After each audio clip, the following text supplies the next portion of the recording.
Hello. So, I am currently in the middle of moving to Japan, so I thought I would release a bit of a easier video for me to make.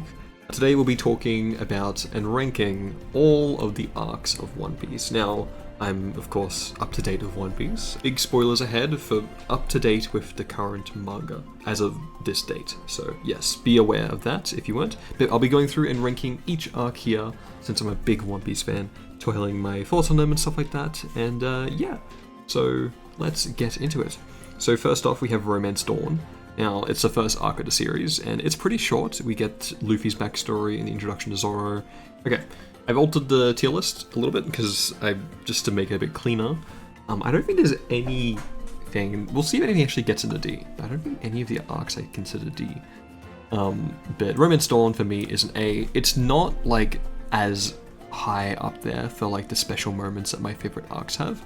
But I think for starting the series, it does a perfect job. Like, we get introduced to Luffy, Kobe, Zoro, Luffy's motivations. Luffy just as a character from the first moment you see him is perfectly conveyed. Very similar with Zoro and his loyalty and his just demeanor. And I love it. It focuses that One Piece is a shonen anime that's the fights aren't the main thing. Because the fight is very, very quick against Morgan. It's like one attack, I think, right? And like Zoro is the one to take him out, which is very meaningful for Zoro's character and just as like, I don't know, it's very good. We get Shanks as well here. It's just, it's very, very good. Like Luffy encouraging Kobe to stand up for his dream. It's great. Like it's peak. It's a very good start to a very excellent manga and just series in general. Orange Town.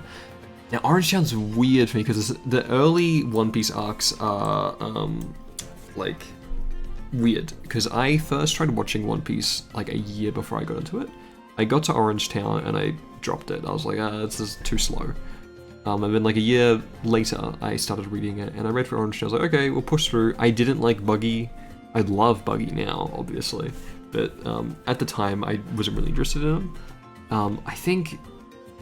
For me, One Piece really struggled with its villains to start with. Tonally, there wasn't enough to get me really invested emotionally yet. And I think the villains was a big part of that, because a lot of the villains are very jokey to start with, or not as serious. That doesn't happen until a bit later. But in hindsight, I think Orange Town is fine. Its peak for me is Chow Chow, which gives us our first taste into like One Piece backstories. I'm probably going to give it a C though. Like, in hindsight, it's not super memorable to me. Of course, it did introduce Buggy, which is really great, but I also don't think Buggy was like the best character here. Like, he just felt a little bit generic as a villain to me in this arc in particular. I do like Zoro kind of carrying the cage that Luffy's stuck in, and I love how they're just stupid idiots that have no idea what they're doing as pirates to start with, and it's endearing. But yeah, Chow Chow is the best part for this, but I think Orange Town, at least for me, compared to some of the other arcs that come later, is one of the weaker arcs. Same thing for Syrup Village. I'd probably put this below Orange Town, because at least Orange Town had Chow Chow and Buggy as a great character introduction, and Nami as well. Syrup Village doesn't have as much going for it. The best thing it's really got is Usopp being introduced, and his arc about, like, I think the best moment in Syrup Village is when we see why Usopp lies about pirates coming every day, because it's just really hits home, especially with his mother and with Kaya. But I don't know, Clawhauser or Kuro doesn't really do it for me as a villain either. He's kind of interesting. Django is way more interesting and entertaining as a character, which is why he actually stayed in the manga and Kuro didn't. It's a funny arc. It felt a little long in the manga, I'll say, but I'd say this is probably like Syrup Village, Orange Town. That's what causes people to dislike One Piece, because they're kind of slow and they're not really that high emotionally or even high fight-wise, which is kind of, and you're losing both sides of people who are interested in it. So yeah, it's a slower start. But Baratie is an arc that really picked up for me. Don Krieg isn't the best villain again, but I would say it's made up for it because Luffy's fight against him is very good, and how it just shows Luffy's determination as a character and just how he's unrelenting to give up on his dream or give up on others that he believes in. But we also had Mihawk introduced here, and Zoro had a big character development moment. And of course we had Sanji introduced here with his backstory, which is amazing with Zeph. And Sanji's my favorite character, so of course Baratie is a favorite arc of mine. A lot of people say Arlong Park is the arc that got people into One Piece. For me, it was Baratie. Like, this was the one that was like, oh, okay, I'm actually invested now. I think it's very good. Like, even Gin, or Jin, how you say his name, as like a minor antagonist to then kind of turn around, it's very good. Next up, Arlong Park. I don't know, this one for me, it was hyped up a ton, but I'm probably just going to put it, maybe, I'll put it just above Baratie, because it is the climax for Romance Dawn, but I don't know, I just didn't feel as much with Arlong Park as a lot of people do. I think Arlong's fine as a villain. Nami's backstory is really good. It didn't hit as hard for me as Sanji's though, but stuff like the walk on Arlong Park is a very good moment. I felt more emotionally, like, it resonated with me more when Nami kind of joined the crew formally and like said goodbye to her village and stuff like that. The triumphant moment of it. And Luffy fighting Arlong was also very good, how he ended it with the, I think it was the Battle Axe as a move, where he went down through the building. It was very good, and how he destroyed the map room, I loved that. Each of the Straw Hats got like a fight was very good. I loved when Arlong was like, had Zoro, he's like, oh dude, this guy's messed up, he shouldn't be alive right now. I think that was very good. I liked all the supporting characters, but it wasn't quite the moment that I thought it would be in regards to falling in love with the series. That did come to me a bit later. So I think Baratie is what got me invested, and Arlong Park was good, but it didn't get me as much as I thought it would, but I'd still say it's a stronger arc overall than Baratie. Next is Loguetown. It's kind of hard to rank because it's a very short arc and not a lot happens. I'll probably just put it top of C, because I never really had any big moments with it. Like, it's Luffy paralleling Roger, we get Dragon's introduction and Smoker's introduction, but Smoker's not the biggest character, and Dragon hasn't really done a lot in the series still, and it's just he doesn't really do a lot here either. We just get his introduction, it's kind of like, yeah, it's fine. I think Zoro with his sword is probably the pretty good moment for it, but aside from that, there's not a lot in Loguetown. Reverse Mountain, I'll put this in B, because of the payoff that comes later. It makes me like Reverse Mountain. I just like Laboon a lot as a character as well. It's like, we learn about the geography of the One Piece world, which is really interesting to me. Reverse Mountain just as a set piece is really interesting as well. And I love how Luffy kind of embraces Laboon as being like an ally. It's very fun. And even without Brook's stuff later on, Laboon's backstory is still very heartwarming. So for a short arc, it's pretty good. Whiskey Peak is also really fun. I'll put it in A because there's not really any big like emotional moments, but it's just a fun arc. It's like, the fights in One Piece aren't my favorite part, but I'm talking about them a lot at the moment. But I love how it's Zoro just against all these assassins, and it's just really fun to watch, and like, it's just cool. It's a short arc, and we get Vivi introduced properly as Vivi instead of Miss Wednesday, was she? I can't remember. Yeah, very fun arc. I like the cactuses that are on the island, how all the spikes are actually tombstones. Like, it's so stupid, but I love it. I don't know, it's just a fun arc, and yeah, I'll put that in low A. And it introduces the kind of villains that we have for this saga, and we also get at the very end Nika Robin's first introduction, which she's my second favorite character, so very good at that. Little Garden, it's a pretty good arc in hindsight. Like, I thought it was a bit long when I was reading it, but it has its payoffs. It's a really big character development arc for Usopp and Luffy, as well as introducing Dory and Broggy and just setting up everything with Elbaf, which we're seeing paid off now. And just a lot of things that kind of came back later on through the series, and a lot of similar kind of messages and themes that you see in a lot of later flashbacks and stuff like that. And now there's Dory and Broggy parallel Zoro and Sanji, and just like the set pieces, like the big cake, and how Zoro just embraces it, and like Luffy is biting with Usopp. I like how Usopp's the underdog, gets to work hard for this one, and Sanji's off doing his own thing for the first time, which is really cool. It's just a pretty good arc, I'd say. And it has its highs and lows, and Mr. 3, how Galdino is a pretty good villain as well, and like kind of an ally later on. Drum Island, oh, this is hard. I'd probably put it top of A. Drum Island's backstory really hit hard for me. I don't know, just Chopper's backstory with Dr. Hirolock. It's really solid. I love it a lot. I like Wapol as a villain, even though I still hadn't had any villains that really got me like, oh, this is a serious, good villain. But you'd love to hate. Wapol's just entertaining, especially later on in the series. And I like how Luffy just doesn't take him seriously either. Like, he's not a hurdle to Luffy, really, at all. But the arc is more about liberating Chopper from his own trauma and stuff like that. I like Drum Island as a setting. I love the big mountains, and when Luffy was carrying Sanji and Nami up the mountain, it was very good. I like how Zoro just like gets kind of lost on the island and everything, and Usopp and Vivi going on a little side adventure as well. It's all very fun and really got me emotionally invested. Alabasta. Now this is the arc that got me to actually love One Piece. Like, this felt like the culmination of what could be like the end of the manga, and like what would probably be the climax for a lot of series, but because it was like 100 episodes in.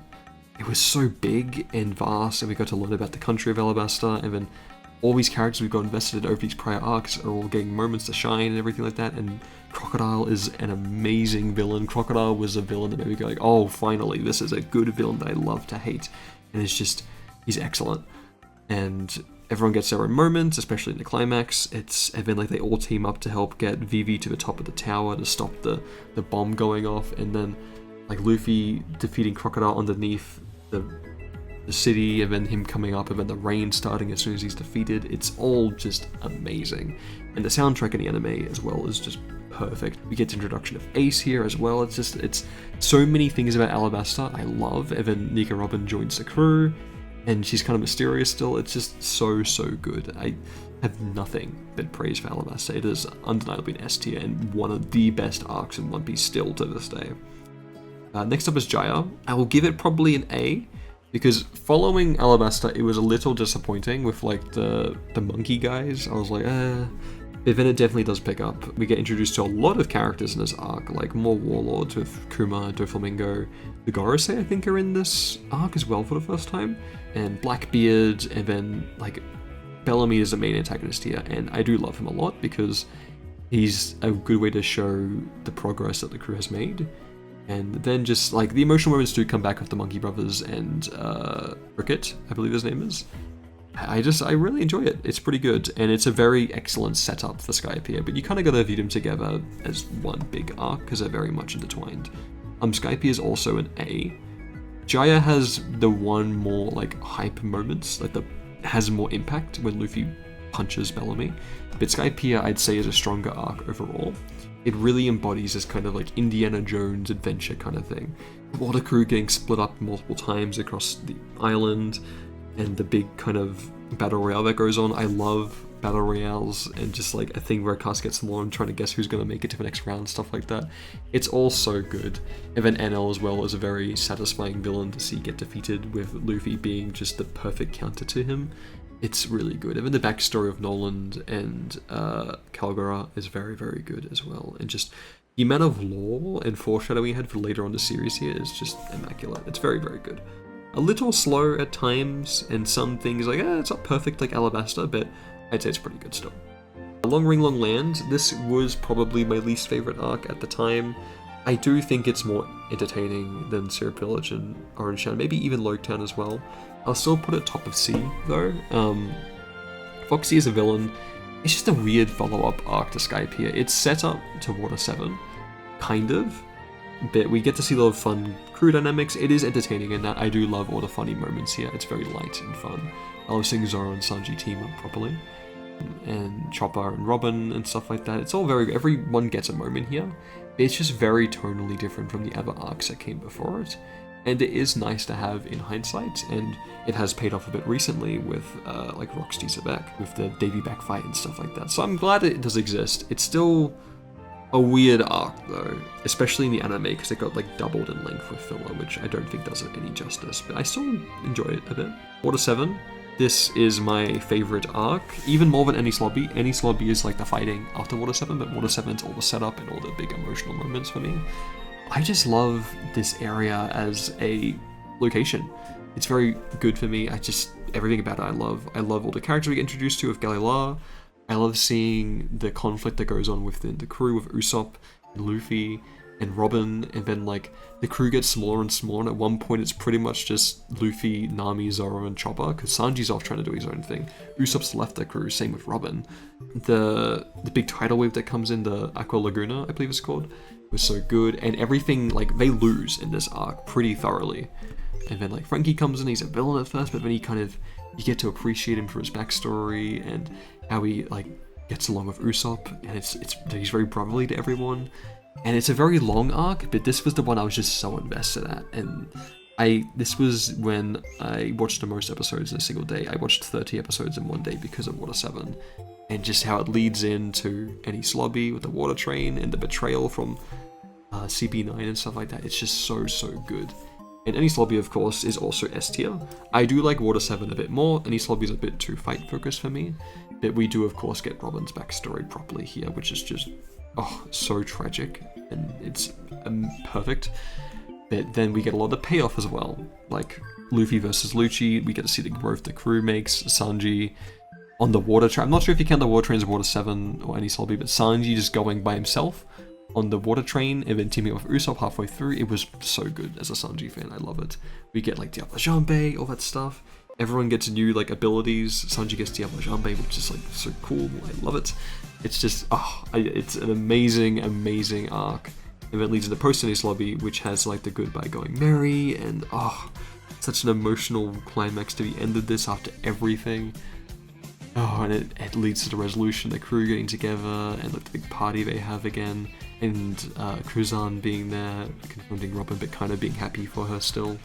It's I love it. This is my favorite arc or saga of One Piece. It's just perfect to me. And that leads into Thrill Bark, which is a weird one again. I'm gonna put it A though. It's a little long, but I think I like it more than Skypiea. It's weird because Gecko Moria is nowhere near as strong as a villain, but it gets us Brook as an introduction, which I love Brook. He's my third favorite character.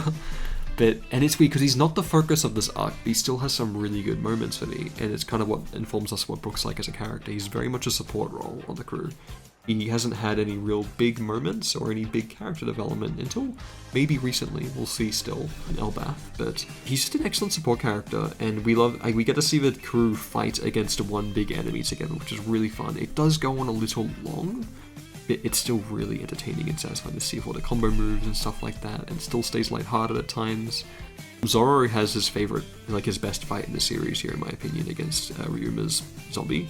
We get, of course, Brook's backstory at the very end, which is, it might be my favorite. Not sure. It's hard to pick a favorite backstory, but with Big Sake, it's so good, and I just like Thrill Bark as a setting as well. It's very unique, very interesting, and there's been a lot coming back to it with recent things like Wano and God Valley and stuff like that. It's another arc that has its payoffs later on, and we also got Kuma here, and the Nothing Happened moment. It's just so many moments here. A lot of it is packed towards the end of the arc though, which the beginning holds it back a little bit because it is slower, and it's more like, fun. But the late Thrill Bark is very good. Next is Sabaody, a short arc, but a very powerful one. We get all of the supernovas who become the worst generation later on.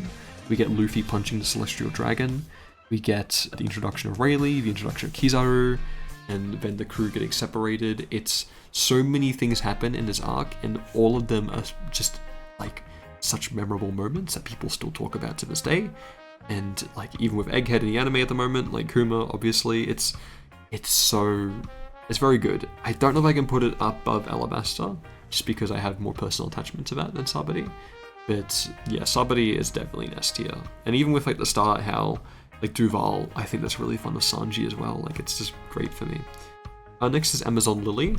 I'll probably put this one in B. It doesn't really have any of the really high moments that the A ones have for me. It's a fun, fine arc. We get to see Luffy on him by himself pretty much for the first time, which is entertaining. There's a lot of fights, and Boa Hancock is a very fun character. I like her a lot, but I think she's more entertaining in other arcs in this one. It's because she's kind of treated like the antagonist of this arc until the end. But it is just very fun to see Luffy by himself. Amazon Lily is a very fun location as well, and we just get to see lots of antics. And there was the cover stories which were adapted into filler, or extended into filler. The Straw Hats, which we also see in this arc in the anime, which is fun to see. So Amazon Lily's fun, but it doesn't quite have any of those really big moments for me. Impel Down, I'd say that's an A tier. I'd probably put it just below Romance Dawn. It's again a little long, especially because I watched the anime mainly, so it feels a little long, but I really enjoyed it still. I love seeing Luffy and Buggy team up and him kind of making like a temporary crew out of the Impel Down prisoners. And like the villains coming back like Crocodile. We get the introduction of Jinbei, of course, and Jinbei's a favorite of mine as well. I like how it's based on the different, like, it's kind of based on Dante's Inferno a bit, and Magellan's a pretty interesting villain. We get Blackbeard coming in here as well, and just seeing all different areas of Impel Down, and Bon Clay, of course, being the big emotional moment for this arc, and just it all feeling very tense and, like, frantic because they're trying to save Ace, which of course leads into Marineford. I don't know if I'd include it as an S tier. I'd probably put it top of A. Marineford has a lot of really important monumental moments. A lot of it's just too much fighting though. Like, I don't think the fights are One Piece's strong suit, especially in arcs like this where the fights are the main focus. Of course, actually the main focus is Ace, obviously, but I feel like that is stronger in post-Marineford or post-war, as we see like their backstory and everything. But Marineford does have its very high moments still, like when all the Impel Down guys come into the battle, Whitebeard, of course, any moment with Whitebeard.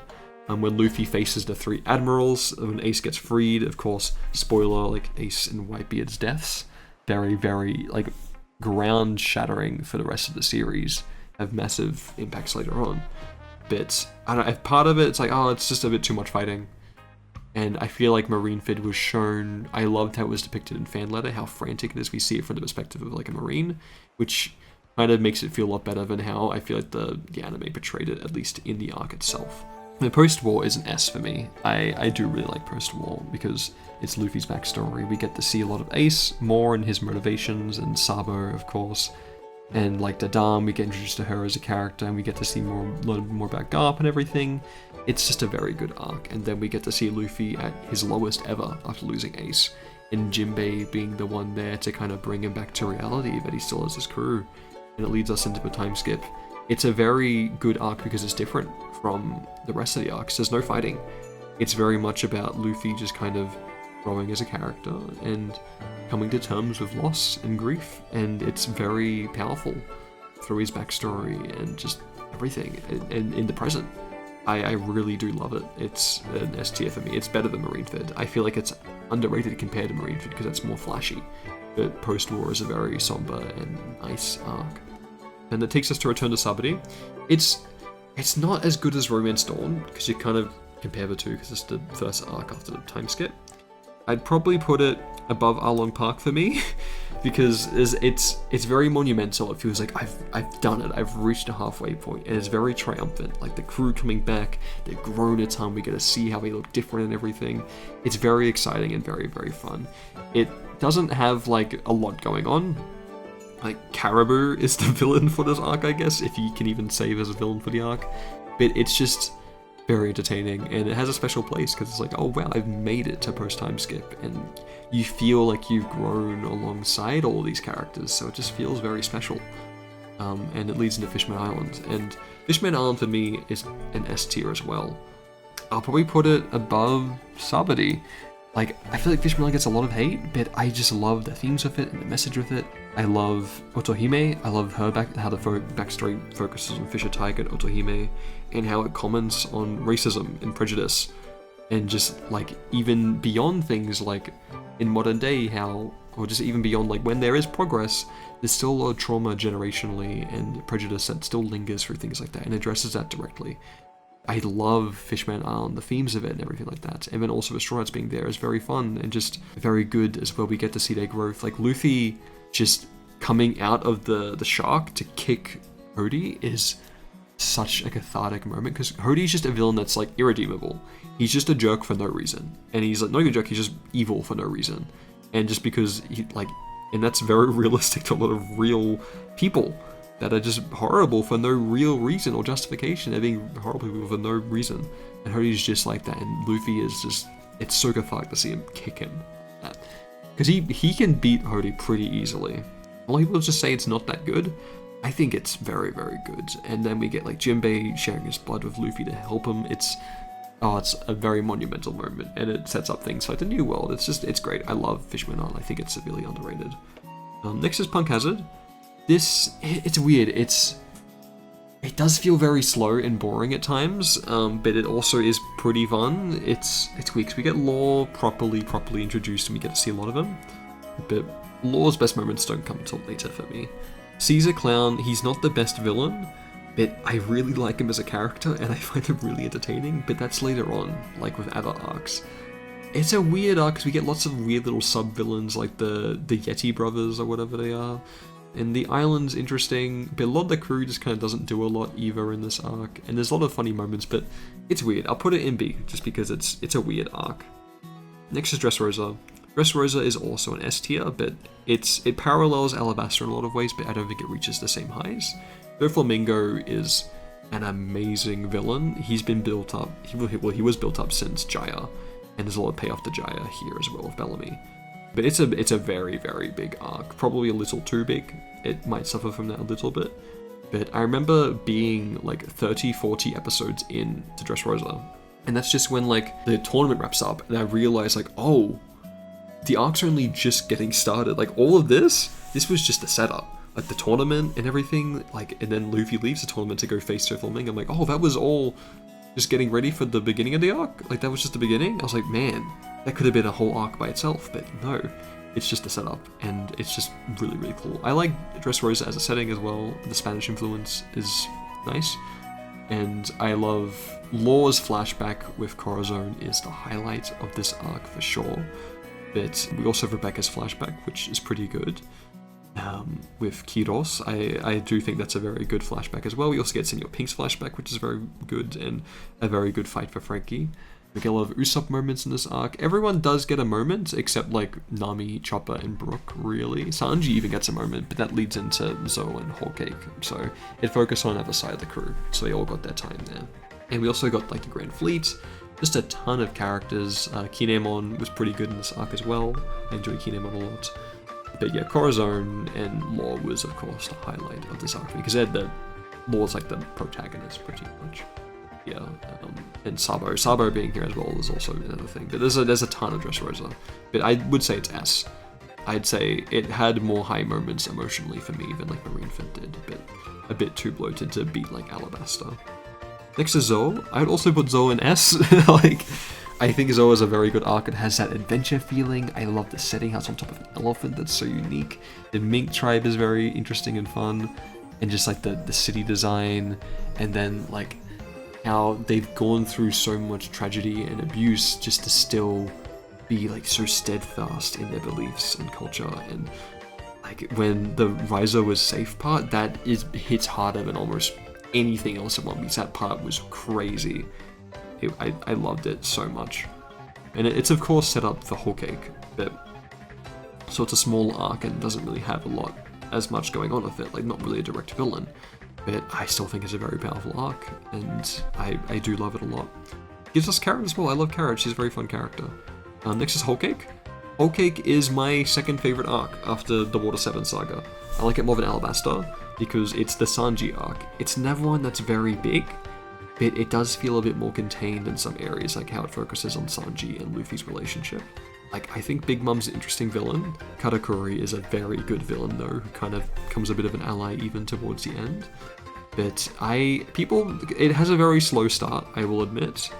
But the emotional parts of Whole Cake Island hit the hardest for me of any other arc. Sanji's backstory, Sanji when he brings the food to Pudding to find out she lied to him, and then like he's crying in the rain. Sanji when he like leaves the crew and fights Luffy, that part is amazing. And then when Sanji makes his way back to Luffy, oh, it's so many things about it. It's so good. I love Capone and Beji as well in this arc. Nami gets a moment. Brook has so many amazing moments in this arc. He just doesn't stop. He keeps going. Pedro's sacrifice, it was really good. Carrot, it helped lead into character development. It's just, I really thoroughly enjoyed this arc. There's probably too many villains because it's all the Charlottes and like whatever, but Brûlé is like the one we enjoy a lot. Katakuri we get a lot of. But there's probably a few too many. But it's not really a big fight focused arc. It's very much emotional focus, which is what I'm there for in One Piece. Oh, and we get Jinbei joining the crew, kind of. He doesn't properly come into Wano, but yeah, still very good. Reverie. Reverie is a hard one to rank because a lot of stuff happens, but it's like weird. It's like an intermission arc. We get to see a lot of characters return, and a lot of things happen at the Reverie, but we don't see that in the Reverie arc itself. So I'm going to put it in B, because it's fun to see all these characters after a long time. It doesn't have the same payoff as it did for like long-time fans of the series, because it had been actual years since they'd seen a lot of these characters, but for me, because I'd only been watching it for like a year and a half at that point, it wasn't as payoffy, but it's still a very solid arc. Next is Wano. Wano is hard to rank because it's the biggest arc, and it's so long and so much happens, and it really could be broken into two parts, like the Wano part and then the Onigashima part. But it's hard to say, because Wano, it doesn't quite have the same peaks for me as some other arcs like Water 7, Alabasta, and Whole Cake does. Like, I never feel those moments where I'm just like amazed.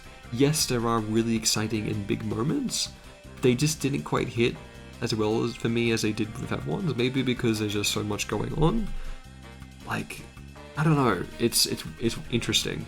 I'm still probably gonna put an S, but probably at the bottom. I think it is too bloated for what it is. There's too many characters and there's too much going on. Like, we get Luffy with Gear 5, obviously. Zoro gets development, but even then it gets kind of sidelined a bit. Every Straw Hat gets like a fight. We got Big Mom being there as well, Kaido being there. He's got to have a bit of a backstory. We get the other characters of Wano to flesh them out, like Yasui and Scabbards, and then we also get Odin's flashback, and then we get Yamato, which also ties into an Ace flashback, then Momonosuke, and then like we get Green Bull coming in at the end of Wano. It's just, there's so much going on, and it's just hard to condense into like a single letter grade because it's very big. And yeah, it does have its hype moments for sure, and it's monumental moments.